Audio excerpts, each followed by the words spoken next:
नमस्कार. आज आपण निश्चिंत व्हा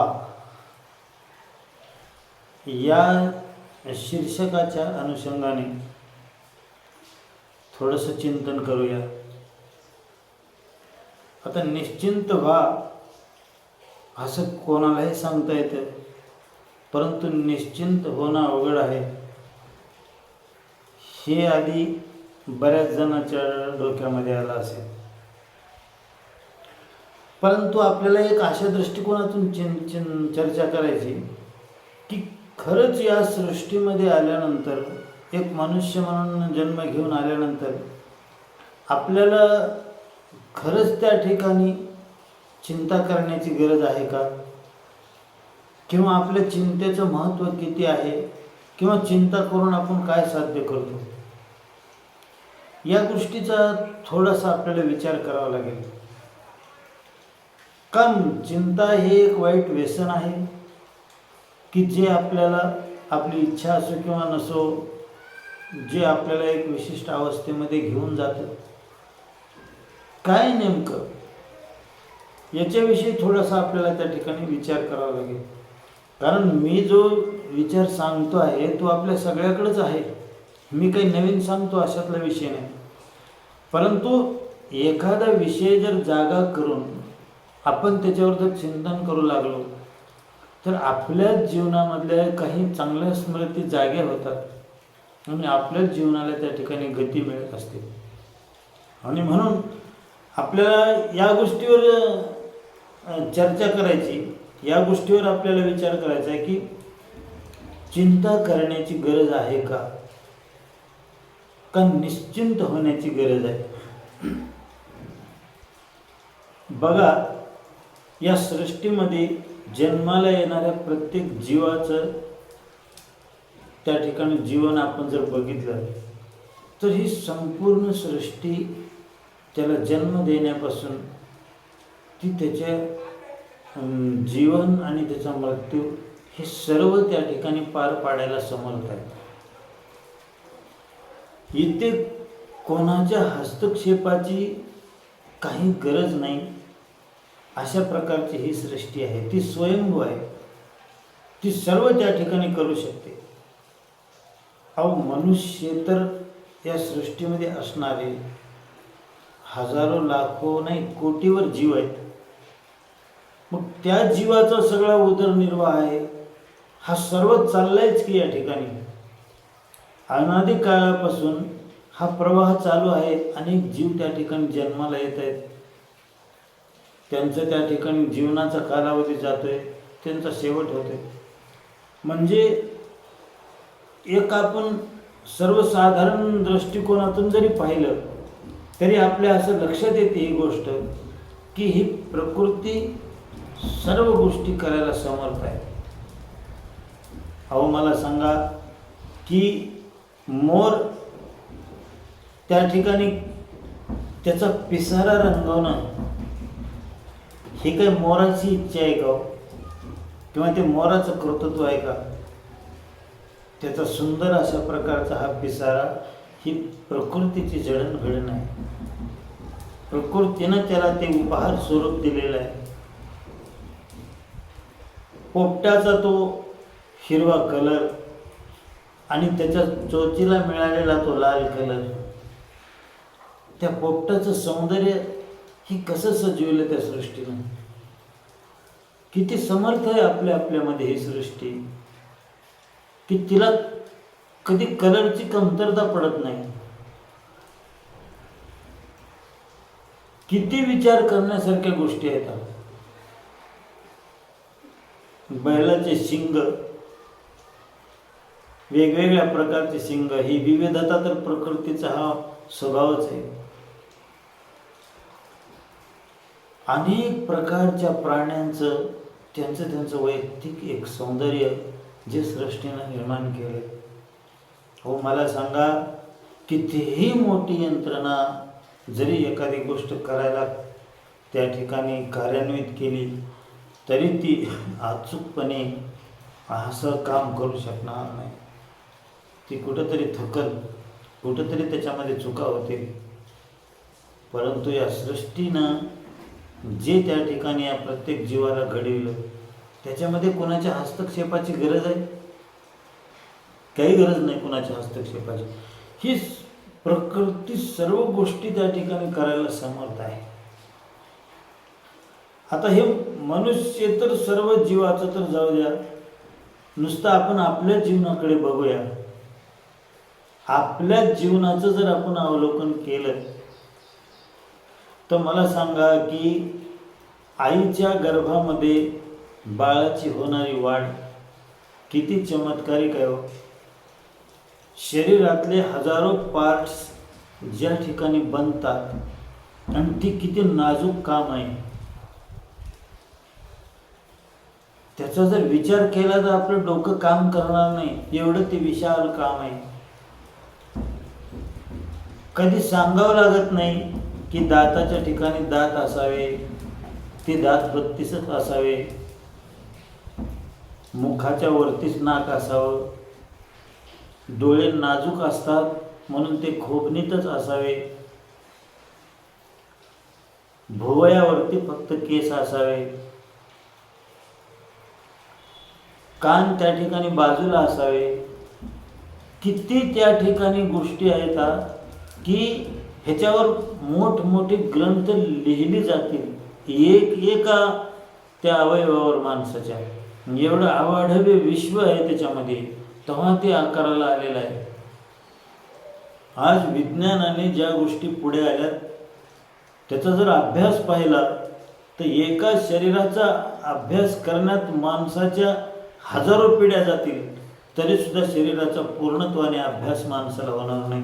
असं हे जटिल शरीर आकाराला येण्यामध्ये माणसाचा काही एक हात नाही, काही एक त्याचं कर्तृत्व नाही आहे, काही एक त्याचं डोकं त्या ठिकाणी चालवायची त्याला गरज नाही.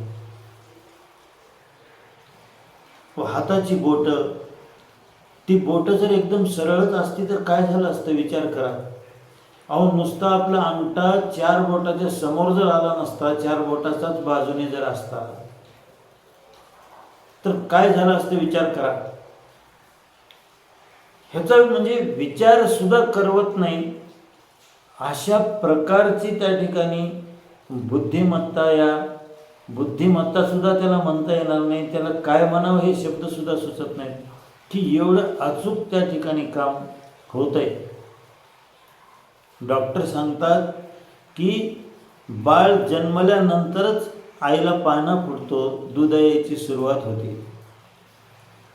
काय व्यवस्थापन आहे, काय डोकं काम करणार आहे इथं की विशिष्ट दिवसानंतर बाळाचा जन्म होणार आहे आणि त्यावेळेस त्याला दात नसणार आहे, त्यावेळेस त्याला त्या दुधाची गरज पडणार आहे. आणि बाळ जन्मल्यानंतर पहिल्यांदा जे दूध आई त्याला पाजते त्या दुधामध्ये काय काय घटक असतात आणि ते बाळासाठी किती महत्त्वाचं असतं आज हे विज्ञान सांगू शकतं आपल्याला संशोधनानंतर. मग इतक्या सगळ्या गोष्टीचा विचार करून एवढं त्या ठिकाणी समर्थपणे त्या बाळाच्या जीवनासाठी आवश्यक असणाऱ्या गोष्टी ही प्रकृती त्या ठिकाणी करते. इथे कुठे डोकं चालवायची गरज आहे का? काही डोके चालवायची गरज नाही. आपण म्हणतो की बाबा मी असा आणि मी तसा, परंतु आपल्या शरीरामध्ये चालणाऱ्या अनंत घडामोडी अनेक गोष्टी अशा आहेत की ज्या आपल्या परस्परच आतमध्ये चालू आहेत. डॉक्टर म्हणतो की BP एवढा पाहिजे, हृदयाचे ठोके एवढे पाहिजेत, साखर एवढी पाहिजे, अशा अनेक गोष्टी आहेत. दृष्टीला दिसण्यासाठी काही गोष्टी आवश्यक आहेत. ह्या सगळ्या गोष्टी आपलं अस्तित्व त्या ठिकाणी या पृथ्वीवर शरीर रूपाने राहण्यासाठी आवश्यक असणार आहे. याची पूर्तता कोण करतं? ही समग्र सृष्टी ही त्या ठिकाणी प्रत्येक जीवाच्या जगण्यासाठी उपयुक्त अशा प्रकारचं कार्य करत आहे. एवढं सुंदर व्यवस्थापन या सृष्टीमध्ये. आपण ह्या सगळ्या सृष्टीचा एक छोटासा घटक मात्र आहे. सूर्य उगवतो, वेळेला पाऊस पडतो, ह्या सगळ्या गोष्टी अनकलनीय आहेत. त्या कशासाठी चालू आहेत? झाड सुंदर मधुर फळं त्या ठिकाणी तयार करत आहेत. शेतातल्या एका धान्याला धान्याचा गुच्छ वरी लागतोय. कोण करतंय?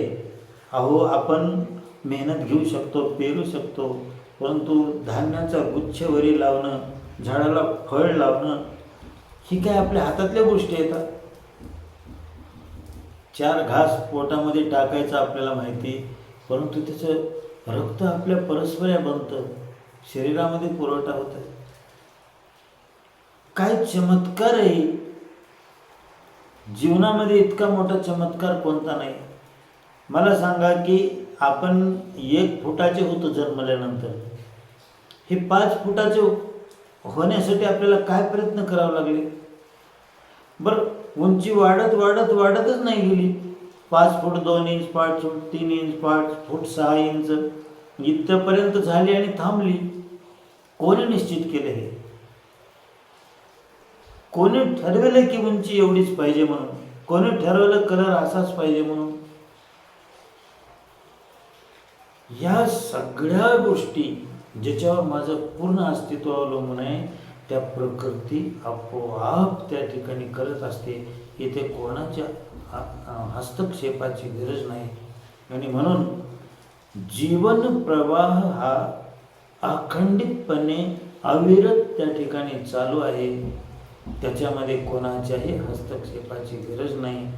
परंतु आपल्यामध्ये असणारा जो अहंकार आहे, आपल्यामध्ये असणारा जो मी पण आहे, आपल्यामध्ये जो ह्या शरीरावर मालकी गाजविणारा आहे, ज्याला आपण जीव असं म्हणतो, ह्या शरीराचा जो मालक आहे, त्याला प्रश्न पडतो की माझं कसं होईल. म्हणून ज्याला प्रश्न पडतो फक्त त्यालाच शांत होण्याची गरज आहे. त्यालाच ते प्रश्न त्या ठिकाणी संपवून टाकण्याची गरज आहे. अत्यंत काळजीपणाने आपण ऐकावं अशी माझी इच्छा आहे की प्रश्न कुणाला पडायला आहे? कोण आहे ज्याला प्रश्न पडायला आहे? तो कोण म्हणतोय की मला त्या ठिकाणी आणखीन पाहिजे? कोण म्हणतोय की इतकं नाही बस झालं? कोण म्हणतोय की मला कळतंय? कोण म्हणायला आहे? हे मध्ये निर्माण होणारा जो अहंकार आहे आपल्यामध्ये, ह्या शरीराचं स्वामित्व करणारा, ह्या शरीराचा मालक ज्याला म्हणतो, तो जीव त्या ठिकाणी म्हणतोय की मला आणखीन पाहिजे, मला एवढं पाहिजे, मला तेवढं पाहिजे, मला असं करायचंय, मला तसं करायचंय. म्हणून ही तडफड जर थांबविली, हा जो अतिरिक्त निर्माण होणारा जो आपल्या त्या ठिकाणी मनाचा ओघ आहे, हा जरी विकार थांबला तर सगळ्या गोष्टी जिथल्या तिथे आहेत. तिथे त्या ठिकाणी कोणाला डोकं लढविण्याची गरज नाही. हो, मला सांगा, एखादा कलाकार जन्मतो, कोणी दिली हो त्याला कलाकारी? एखादा लेखक जन्मतो, कोणी दिलं त्याला ती लेखकपणा? एखादा राजकारणी जन्मतो, क्षत्रिय वृत्तीचा जन्मतो, कोणी दिली वृत्ती त्याला ती? एखादा शास्त्रज्ञच होतो. अहो, एकाच आईच्या पोटी जन्मलेली 4 लेकरं वेगवेगळ्या दिशेला जातात. एकच अन्न खाल्लेली, एकाच वातावरणात वाढलेली, एकाच आई वडिलांच्या पोटी जन्म घेतलेली. ह्यांना ह्या प्रकृतीनं आवश्यक असणाऱ्या सर्व गोष्टी दिलेल्या आहेत आणि ही प्रकृतीच जणू त्यांच्या रूपाने साकार झालेली असते. परंतु प्रत्येक माणसामध्ये असणारा जो वैयक्तिक अहंकार आहे, त्याला संतुष्ट होणं माहीत नसतं. त्याला दिलेली जी बुद्धी आहे, त्या बुद्धीच्या जोरावर तो जगामध्ये स्पर्धा करतो, ईर्ष्या करतो, स्वतःची मालकी स्थापन करण्याचा प्रयत्न करतो. हा जर फक्त जीवाने स्वतःचा उपद्व्याप थांबविला तर सगळ्या गोष्टी जिथल्या तिथे एकदम योग्य आहेत. काही कोणाला कुठे हस्तक्षेप करण्याची गरज नाही. म्हणून निश्चिंत होऊन ही प्रकृती आपल्याला जसं ठेवील त्याप्रमाणे जीवन जगण्याची गरज आहे.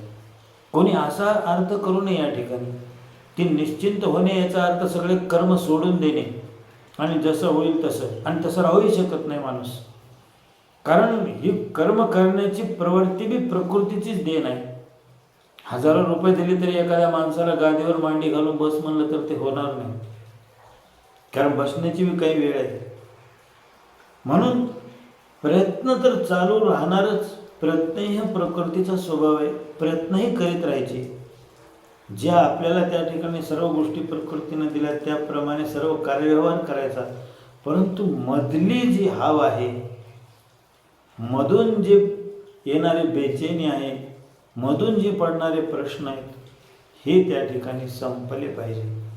आणि हेच अध्यात्माचं मूळ काम आहे की जे काही मला शक्य आहे ते करत राहायचं, परंतु मधून अस्वस्थ व्हायचं नाही, मधून प्रभावित व्हायचं नाही, मधून चंचल अस्थिर व्हायचं नाही, मधून चिंतायुक्त व्हायचं नाही. हे त्या ठिकाणी आपण बंद करू शकतो. सगळ्या गोष्टी राहू द्या जीवनामध्ये, काहीच हरकत नाही. ज्याला जे करायचं ते करू द्या, काहीच हरकत नाही. परंतु तडफड ज्या गोष्टीमुळे होते, तळमळ ज्या गोष्टीमुळे होते, माणसाची कासावीस ज्या गोष्टीमुळे होते, त्या सर्व गोष्टी बंद झाल्या पाहिजेत. ती कासावीस ते अहंकाराची आहे, ती तडफड ते अहंकाराची आहे, ती धाव ते अहंकाराची आहे, ती वासना ते अहंकाराची आहे. प्रयत्न करूनही, योग्य मार्गाने प्रयत्न करूनही जे काही मिळालं नाही ते मिळावं अशी ओढ ठेवणारे जे अहंकाराचा स्वभाव आहे आपल्या, तोच त्या ठिकाणी कारणीभूत आहे आपल्या सर्व दुःखाला, आपल्या बेचैनीला, आपल्या अस्थिरतेला. आणि म्हणून मध्ये जो आपल्या प्रश्न निर्माण करतो, जे आहे त्याच्यापेक्षा काहीतरी वेगळी गोष्टीची मागणी करतो आणि आपल्याला बेचैन करतो, घडलेल्या प्रसंगाचा स्वीकार न करता येतं, असं झालं पाहिजे होतं असं म्हणतो, जो ऑब्जेक्शन घेत असतो, त्या अहंकाराला ओळखा. अहो, आपली भक्ती म्हणजे काय? भक्ती म्हणजे आपल्या अहंकाराचा लोप करण्याची एक सुंदर शास्त्रीय प्रक्रिया आहे. जो अहंकार आपल्याला बेचैन करतो, जो सतत धावायला लावतो, जो आहे त्याच्यामध्ये कधी संतुष्ट होत नाही, ईश्वर चिंतनाच्या निमित्ताने तो अहंकार ईश्वरामध्ये लावायचा आहे. आणि ज्यावेळेस तो ईश्वराचं चिंतन करण्यामध्ये मग्न होईल, त्यावेळेस सगळ्या गोष्टी आपोआप होत असलेल्या आपल्याला दिसून येतील. आणि म्हणून संतांनी ईश्वर चिंतनापेक्षा दुसरी कोणती गोष्टीला महत्त्व दिलं नाही. याचं कारणच हे आहे की उपद्व्याप हा आपण निर्माण करत असतो. आपलं असणंच, आपलं विचार करणंच उपद्व्यापी आहे. आपणच सगळ्या सुखदुःखाला कारणीभूत आहोत. आणि म्हणून आपल्याला ईश्वराच्या भक्तीमध्ये गुंतवायचं आणि मग ह्या हाताने सगळे कर्म करीत राहायचे संसारामध्ये. परंतु आता तो जो ऑब्जेक्शन घेणार आहे, जो आपल्याला धावायला लावणार आहे, तोच आता ईश्वर चिंतनामध्ये मग्न आहे. आता सगळ्या गोष्टी व्यवस्थित होतील. ही कसं आहे बघा, एखाद्या आंब्याची कोई लेकरं लावतात आणि त्याला मोड फुटला का नाही, ती उगवलं का नाही आंब्याचं झाड म्हणून रोज उकरून बघतात. कधीच उगवणार नाही तो आंबा. त्यांचा हस्तक्षेपच त्या ठिकाणी त्या कोईला अंकुर फुटू देत नाही. तसं आपल्या जीवनामध्ये सगळ्या गोष्टी सुंदर होतात, परंतु आपला जो हस्तक्षेप आहे, आपली जी मनमानी आहे, आपली जी धावाधाव आहे व्यर्थ, ही त्या ठिकाणी सगळ्या गोष्टीला बिघडवण्याचं काम करते. आणि म्हणून आपण एक आपलं लक्ष ईश्वर चिंतनामध्ये गुंतवायचं.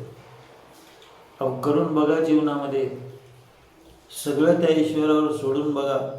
जे करतोय ते ईश्वर करतोय हे म्हणून बघा. मला कुठे विचार करण्याची गरज नाही असं म्हणून बघा. त्यानं बुद्धी मला दिली त्याच्याप्रमाणे करतोय, हे समर्पण जीवनामध्ये जमलं पाहिजे. हो, मी हटवता आला पाहिजे. आणि एक फक्त ईश्वर आहे सगळ्या गोष्टीच्या पाठीमागे, तो पाहता आला पाहिजे आपल्याला. काही बदल करायचा नाही जीवनामध्ये. जे प्रयत्न करतो ते चालू ठेवायचे, जे व्यवसाय धंदा नोकरी सगळ्या गोष्टी चालू ठेवायच्या. परंतु ह्या सगळ्याच्या पाठीमागे फक्त ईश्वर बघायचा, त्याचीच शक्ती त्याच्या पाठीमागे बघायची, जणू काही त्याचीच ही सगळी कृती आहे अशा पद्धतीचा भाव ठेवायचा. अशा पद्धतीने आपल्या जीवनाचा ड्रायव्हर जर आपण ईश्वर आहे अशा पद्धतीनं आपण त्या ठिकाणी अभ्यास करू लागलो तर आपण घेत असलेलं ओझंही कमी होऊन जाईल आणि जीवन एकदम सरळ सहज होईल. कारण आपल्याला आपल्या मनासारखं भरपूर करायचं असतं, परंतु जीवन ज्या दिशेनं आपल्याला नेणार आहे त्याच दिशेनं ते नेत असतं. मग नसती हावहाव करून स्वतःला तडफडत ठेवण्यामध्ये काय हासिल आहे? जे करायचं ते समाधान स्थिरतेनं आणि शांततेनं करायचं.